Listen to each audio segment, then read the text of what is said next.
अस्सलाम वालेकुम। काबिल साद एहतराम किसान भाई और मौजूद नाजरीन, किसान टाइम से मैं हूं आपका मेज़बान नियाज़ खान किरानी और आप देख रहे हैं अपना प्रोग्राम सफ़र मंजिलों का।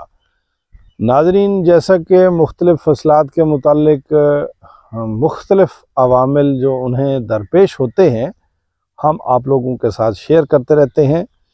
और आज हम निकले हैं गंदम की फसल में पोटाश की अहमियत और ज़रूरत, साथ ही सल्फ़र की अहमियत और ज़रूरत, इसका एहसास दिलाने के लिए हम आप लोगों के सामने हाज़िर हुए हैं। गुजारिश ये है कि मौसम सरमा है, सर्दी काफ़ी ज़्यादा है, टेम्परेचर बहुत लो हो चुका है और इस वक्त देखें कि कोई दिन 12 बजे का वक्त होने वाला है, लेकिन दिन 12 बजे के वक्त जो सूरत हाल मौसम की है, आप देखें कि किसी भी तरफ आप लोगों को सूरज नज़र नहीं आ रहा। हालांकि 12 बजे बिल्कुल शाइनी मौसम होता है, 12 बजे बिल्कुल आप लोगों को सूरज नज़र नहीं आ रहा और हम भी सर्दी फील कर रहे हैं। गवर्नमेंट भी सर्दी फील कर रही है कि उसने छुट्टियां बढ़ा दी हैं, स्कूलों में कॉलेजों में छुट्टियां बढ़ा दी हैं। तो गुजारिश ये है कि सर्दी की कुछ हकीकत भी होती है। अमूमी तौर पर ज़मींदार हजरात घास की वजह से तंग हो जाते हैं, फसलात की बढ़ोतरी रुक जाती है। तो ये छोटे छोटे मसाइल होते हैं जो सर्दी में हमें दरपेश होते हैं। तो सर्दी का मुकाबला करने के लिए जिस तरीके से अमूमी तौर पर हम अंडे इस्तेमाल करते हैं, गर्म ग़िज़ाएँ इस्तेमाल करते हैं, उसी तरह फसल को भी कुछ उस तरह की खुराक की ज़रूरत होती है। तो नाज़रीन, ये आप लोगों के सामने ये गंदम है। अगरचे सर्दी बहुत अच्छी होती है, गंदम की फसल के लिए सर्दी बहुत अच्छी होती है, लेकिन सर्दी को फाइट करने के लिए भी गंदम के पास वो खुराक मौजूद होगी तो इसकी नीचे से टिलरिंग भी ज़्यादा होगी, इसकी बढ़ोतरी भी ज़्यादा होगी और गंदम सर्दी में बहुत ज़्यादा बढ़ेगी अगर हम गंदम की ज़रूरियात का ख्याल रखेंगे। तो नाज़रीन, गंदम की ज़रूरियात में से अहम तरीन ज़रूरत जो हम अमूमी तौर पर भूल जाते हैं वो है सल्फ़र और पोटाश। सल्फ़र जब हम मिस करते हैं तो उसका मुख्तलिफ़ तरीके से, मुख्तलिफ़ एंगल से हमें उसका नुकसान होता है। सबसे बड़ा नुकसान ये होता है कि फोटोसिंथेसिस की कमी होती है। यहाँ जहाँ जिस जगह पर मैं मौजूद हूँ, अगरचे फसल ठीक है, लेकिन ये आपको एक येलोनेस एक नज़र आ रही होगी। ये समझें कि सल्फ़र की कमी की वजह है।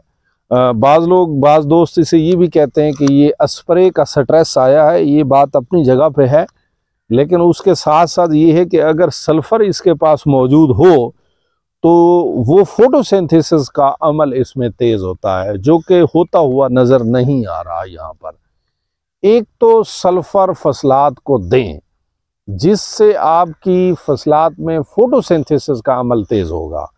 फोटोसिंथेसिस के अमल से आपकी फसलात लश ग्रीन हो जाएंगी और टिलरिंग ज़्यादा करेंगी, झाड़ ज़्यादा बनाएंगी और साथ नीचे बीमारी का भी मुकाबला करेंगी। जो सल्फ़र है वो आपको फंगस से भी आपकी फसल को तहफ़्फ़ुज़ दिलाएगा।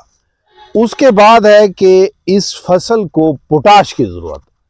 पोटाश को अगरचे बाद में बीज की बनावट में, जो सिट्टा खोशा होता है उसकी बनावट में या तने को मजबूत करने में पोटाश का अहम तरीन किरदार है।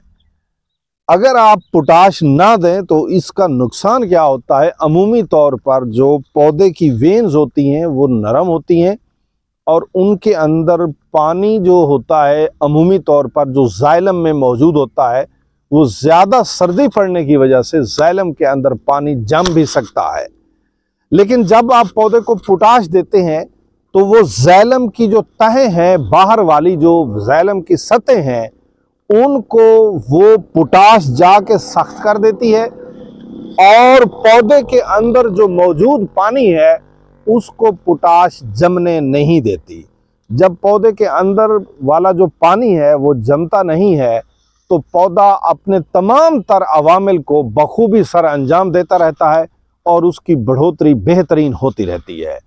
जब उसकी किसी भी तलख मौसम में बढ़ोतरी नहीं रुकती तो उसकी पैदावार भी बेहतर होती है, मौसमी हालात का मुकाबला भी बहुत बेहतरीन तरीके से कर सकता है। लिहाजा मौसम के इस हिस्से में, और जब आपकी फसल 60 दिन के ऊपर नीचे हो चुकी है, बढ़ चुकी है, तो आपको चाहिए कि आप अपनी गंदम को साथ ही सल्फ़र दें, और सल्फ़र के साथ साथ आपको चाहिए कि अपनी गंदम को आप पोटाश का फ्लड करें। पोटाश और सल्फ़र का फ्लड करने से आपका फोटोसिंथेसिस का अमल भी तेज़ होगा। सिट्टे की बनावट शुरू हो जाती है 50 दिन के बाद, खोशे की बनावट गंदम के अंदर शुरू हो चुकी होती है, तो उसकी बनावट में भी इसको जो है ना फ़ायदा मिलेगा, बेहतरीन बनावट होगी। कल जब सिट्टे के अंदर दाने आएंगे तो उसमें भी वो बेहतरी ले आएगी जो पोटाश आप लोग अब दोगे। पोटाश और सल्फ़र स्प्रे भी किए जा सकते हैं, पोटाश और सल्फ़र नीचे फ्लड भी किए जा सकते हैं। दोनों सूरतों में पोटाश और सल्फ़र देनी चाहिए, आपको फ्लड भी करनी चाहिए और आपको स्प्रे भी करनी चाहिए। अगर आप पोटाश और सल्फ़र की कमी को आप पूरा कर दें तो आप 10 से 15 मन अमूमी एवरेज से अपनी एवरेज को बढ़ा सकते हैं। नाजरीन, बेहतरीन सोच और बेहतरीन आइडिया, बेहतरीन तजर्बे के साथ आप लोगों के साथ हाजिर होते रहते हैं। आप लोगों के साथ एक बेहतरीन इंफॉर्मेशन हमने शेयर की है। इंशाअल्लाह ताला हाजिर होंगे नेक्स्ट बेहतरीन मालूमात के साथ। तब तक के लिए मुझे और मेरी टीम को दीजिए इजाज़त। अस्सलाम वालेकुम।